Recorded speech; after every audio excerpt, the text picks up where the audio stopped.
Welcome friends to another r/EntitledParents video. If you want to help out a little bit, consider hitting the like and subscribe buttons down below. That said, our first story of the day is by ARN04, Possible Slightly Entitled Parents, or Am I Entitled? Me, 17-year-old male, is currently super pissed at my very slightly entitled parents. Mostly my dad, although this post is being spawned from my anger to my mom. Reference, me and my two sisters, 14-year-old female and 20-year-old female. Father and mother are 45-ish and their respective genders. My father has some back problems, is currently missing all toes and half of his foot on his right leg. This isn't a problem, he just needs some more help. However, he can still get around just fine. He has a slightly entitled viewpoint though, and I know he doesn't have Reddit, so here we go. He'll often talk behind people's back, mostly calling them lazy or jerks. He stated that he would never say it to their face, although he constantly does, mostly to the people who he thinks can't hear him. Although our house lacks good insulation, so I can hear him from the living room. He also calls for a favor around every 5 minutes, whether this be filling up 2 gallons of water because he drank it all, puts in a tea flavoring thing, to things I don't really want to put here due to me not knowing or wanting to make it disgusting, but it's not anything super bad, just very annoying. It sometimes feels like an overlord controlling the goblins back at base to clean up all the Dorito bags they just ate. Another thing we regularly do is clean his room once around every 2 to 4 weeks, because apparently the concept of yelling to one of us when the trash can sitting next to his bed is full isn't an option. I can't be too angry at him, but his favors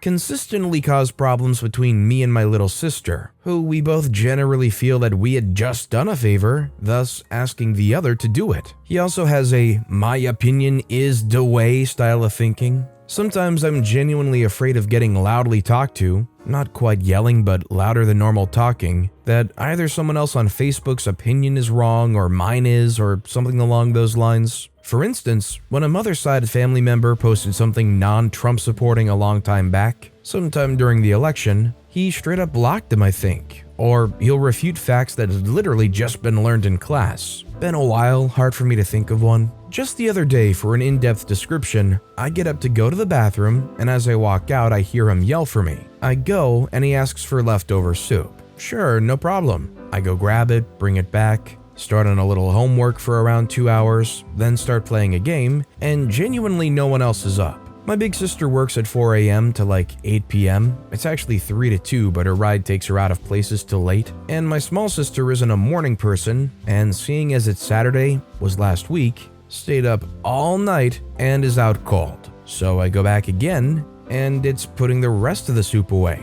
Okay, good, I do that. I start up a mission, Monster Hunter World Offline, no way to pause, and he calls for a favor again. It's one of the ones I'm not going to describe, but it involves one of those old people toilets. Father has one as he has a large chance of not being able to get to our toilet, as it takes him 5 to 10 seconds to properly get up, so he has one in the corner of his room. Okay, I do it, then take out the trash since I'm going out anyway, come back and ask if he needed anything else. No kidding, 10-ish minutes later, he's calling because he finished off his tea gallons, which one of was full. He also has a problem with us doing slightly embarrassing things in public, which, yeah, we shouldn't do, but he blows up about it. Like, you play a small game of tag with your little sis, and he'll threaten grounding or taking your phone, both of which suck as I play a lot of offline games. That's almost every day, and it might not count here, but I wanted y'all's opinions on if I should stay mad at them or if I'm being an entitled kid. If I am, I'll attempt to stop. Thanks in advance. Now, admittedly, I don't really get a full grasp of how the situation's set up for OP's father, but it really seems like OP is being treated as if they're a butler rather than their son. And I know all too well the situation where you feel like somebody's going to be too loud or yelling or argumentative at what seems like the slightest of things. Now, I don't want to come off as too judgmental, but it seems like they're probably milking their condition quite a bit and using that to get their family to wait for them hand over fist, when really a lot of that stuff they should be able to do by themselves. What do you guys think? Do you agree with me? Let me know in the comments down below. Our next story is by Donna De Niro. Just me, or is this weird? So basically, my dad sucks at managing money, and he ended up having to move us into my grandma's, his in-laws' abandoned house. free. He wasn't involved much in my life because of work, yet he still can't pay rent? He fixed it up and seems to like it, but he bugs me all the time about water and energy bills, even though I don't use a lot of either one. He won't even say good morning, just a text with, "Make sure you've turned off the lights." I just don't like the way he sucks up to my grandma for a house and then complains to me about the most basic bills nobody can avoid. Like, what the freak? You want me to use a candle next time? My mom thinks this is normal. He also tries to mix up as much of the names in our family on the bills so he can dodge the inevitable every month. Weird. Well, in situations where you're not making the most money, I don't think it's an unreasonable habit for people to say, don't leave the lights on. I think in modern days it's become much less of an issue considering that most modern LED bulbs take way less energy nowadays, but there's still definitely like a true economic reason for not leaving the lights on. If you can help it though, of course there's a certain limit where it's reasonable and just too much. All of the unknown not being around because of work stuff yet not ever having any money really makes me wonder what really is going on here, but all you can really do is speculate. Our next story is by Monachopsis Velicor, entitled Mother Wants Me to Fight a Child. So this story is about my ex-stepmother who I haven't spoken to in about 2 to 3 years. So I was visiting my dad one weekend when I was about 16ish. She was there obviously, and somehow the topic turned to bullying. She said that her grandson Kay was being bullied in school. Kay was in 5th grade and is very sweet, very polite, and nothing like his family. He's also very small and thin for his age, so I could kind of see him being a target. Well, she says that he's being bullied by another kid in his grade who's a lot bigger than him. She wanted me to come to Kay's next soccer game and beat the crap out of him. I was shocked because this kid's 10 or 11, and I was older. I just kind of awkwardly sat there and didn't say anything. I wish I had said something now that I'm older, but I was a shy kid. And I'm very glad to say that they divorced 2 to 3 years ago, and she's now tormenting some old rich guy's family in Canada, who she started dating like a month after the divorce. I feel bad for Kay, and I hope he's doing well. I love that this mother's only solution for a 10 or 11-year-old bully is to beat them up. Not try to get involved, not try to contact their parents, any officials. Nah, just get your relative over and get them to beat this 10-year-old up. That's a logical solution. This next story is by Jinxie Rozafi, entitled Mom Grabs My Arm to Tell Me Drawing on Yourself is Harmful and Satanic. I was talking about tattoos with my husband when my subconscious unlocked this gem of a memory the other day. This happened midway through my high school years. I've always been an artsy girl with the social skills of a cat. Nice 1 minute, but a total jerk the next. That's when I'm able to be social at all if my anxiety would allow it. One of my favorite forms of art is tattooing, and I used to draw on my arms, legs, and feet with Sharpie at least once a week. I've always been a nerdy goth girl, so my designs would look gothic with a touch of gamer and anime themes. At one point, I learned about henna tattoos and fell in love with the style, so I would do a hybrid of henna and gothic, which was the style I had on my hand and arm at this time. This happened at a corner store that was at the entrance of my apartment complex. I would always get a quick snack and some juice from it after getting off the bus with some friends, but this day, I left my money at home, so I ran home and headed there by myself. I walked past these ladies, one was sitting in a chair, and kids that were outside the store talking and said, "Hi, excuse me," as I went around them to go in the store. They even said something along the lines of, "Oh, how sweet, young kids aren't polite like that these days," as I went in. I get my stuff and come out to the lady that was sitting, and I went to smile and nod, when she looks me over and noticeably frowns. One thing I forgot to mention is I lived in a city/area that has been dubbed the Holy City because of the amounts of churches in the area, and being goth was always looked down upon by religious people long before I even came into the world. So I thought her frown was because of my all-black clothing, and intended to walk on by quickly before she said something when she freaking grabs my arm. She then went on and said, "You shouldn't do this to your body. Drawing satanic symbols and all this garbage is bad for your soul." What was so satanic that this lady thought it was appropriate to grab a minor over? A rose with vines that leaded to my fingers? And a wrist that switched to a henna design? I tried to pull away, saying, "It's not satanic, I just do this for fun." But she gripped my arm saying, "Well, you still shouldn't do that because markers are toxic." I had to stop my kids from drawing on their skin too before the ink got through their skin and into their blood. It's just as bad as real tattoos, which is a sin. I was getting anxious at this point because unwanted physical contact is a big no for me, but surprisingly, instead of my usual people-pleasing remorseful self, this lady brought out the witch in me that day,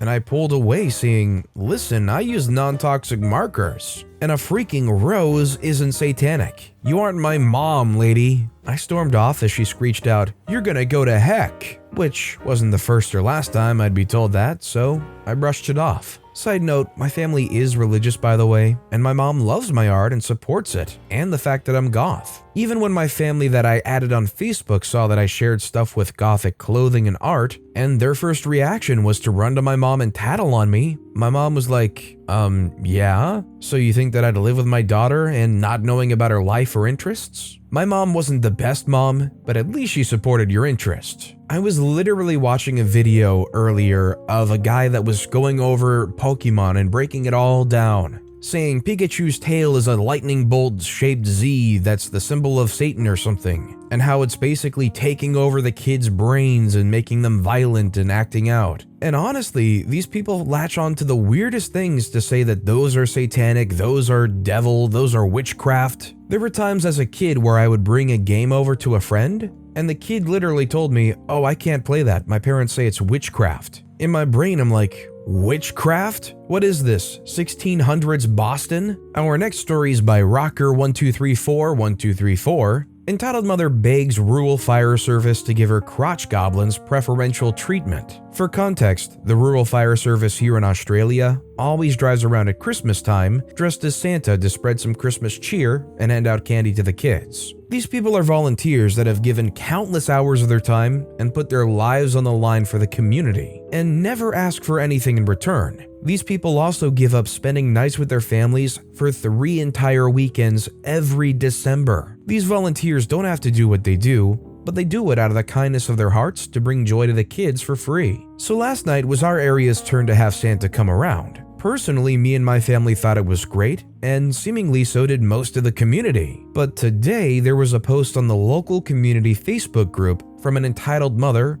we'll call her Karen, trash-talking the rural fire service, accusing them of treating her kids like dogs. They didn't. They tossed the candy out to the kids, similar to how performers on parade floats do, as they simply don't have time to stop because of the area they have to cover, and throwing a massive tantrum because they didn't give her crotch goblins a one-on-one with Santa. They haven't done one-on-ones during the drive-by since the pandemic started 2 years ago, even though there's literally a special event next Friday, as stated in our local representative's reply to her, where kids can see Santa one-on-one. Karen also made it her mission to reply to almost everyone calling her out for being entitled, trying to make the RFS seem like a piece of poop, but only ever really proving how over-entitled she is. Our local representative, who has officially earned my respect for this, replied to Karen, calling her out on her entitlement, and told her if she doesn't like that they won't feed her entitlement, she's more than welcome to don the suit in this near 30-degree weather and do the meet and greets herself. Don't you love that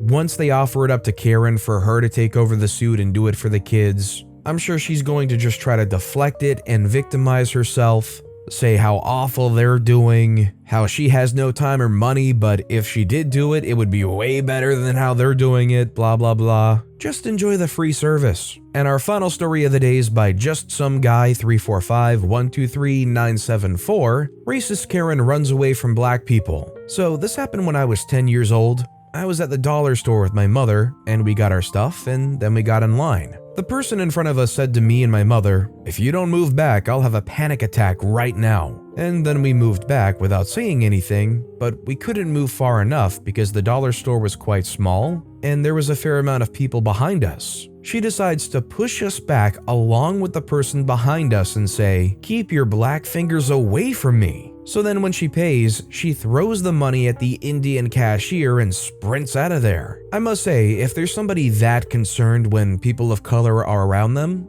there is actually something they could do. The next time they consider going outside, just don't. Just save everybody else the trouble. In reality, as much as I want to make this out to be an actual panic attack causing the problems. The lady did say what she said, and it went from panic attack to way worse than that. But with that being said, that's all the time we have for today. So of all these stories I've read today, which is your favorite and why? Let me know in the comments down below. And if you haven't yet, if you could like and subscribe, that would mean a lot to me. Whatever you do, whether it's liking, subscribing, turning notifications on, all of it helps grow this channel, and I appreciate the heck out of it. So until next time, I'll see you all tomorrow with some more stories.